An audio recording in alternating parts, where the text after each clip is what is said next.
I remember it must have been in I think it was under SATA or so, when one person came out in the open and said, every time the politicians go to these hospitals, especially hospitals like in South Africa, they find that the people that actually attend to them in those South African hospitals are Zambian doctors. So how come the Zambian doctors are so many in those foreign hospitals doing what they're supposed to do back home?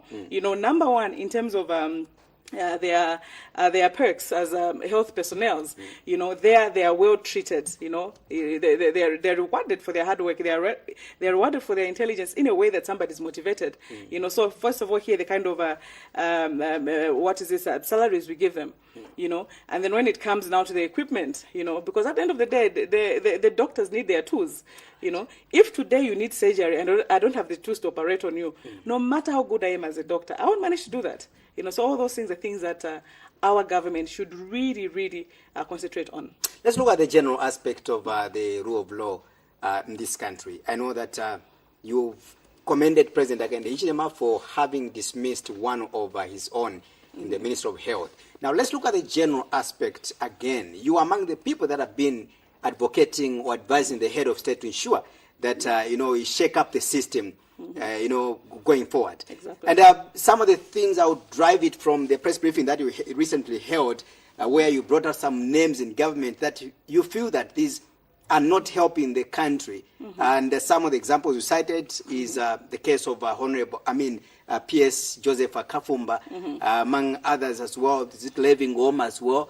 Yeah. Let's begin from there. How do you think should be done to restore the sanity which you purport that is lacking?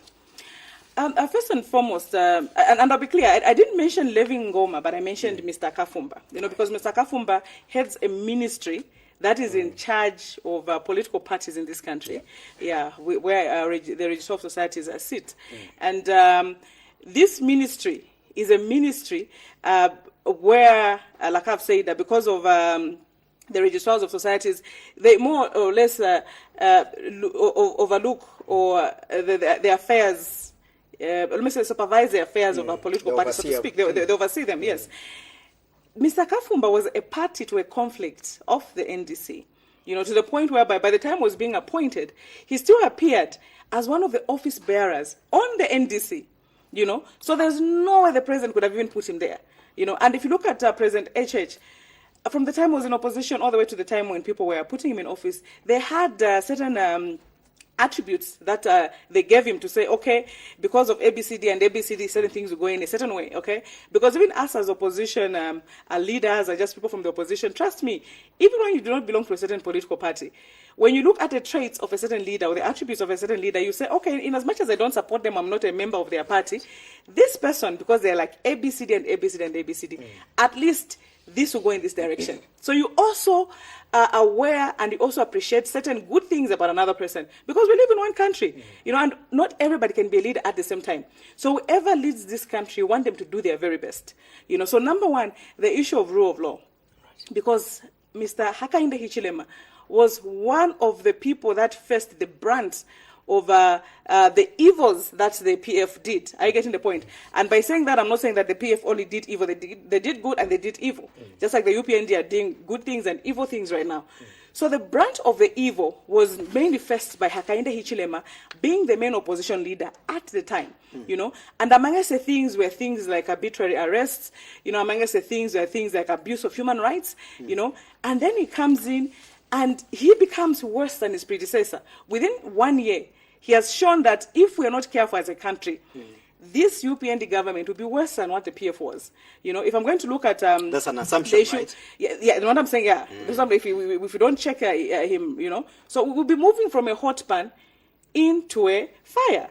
Because the reason why people change governments is because they're saying this government has failed in this area and that area, so we need somebody to come here and do better. But if somebody tries to comes in and they're doing something worse, it really gives us so much fear. So getting back to the issue of Mr. Kafumba and him being a PS there, that the appointment should not have happened in the first place.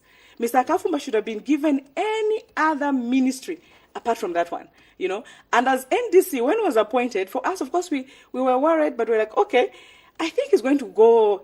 He'll act as a bigger man. You know, he'll go beyond politics and try to be professional so that he preserves his job. Because at the end of the day, if you look at Mr. Kafumba is an office guy. You know, even when he was our vice president, I don't think you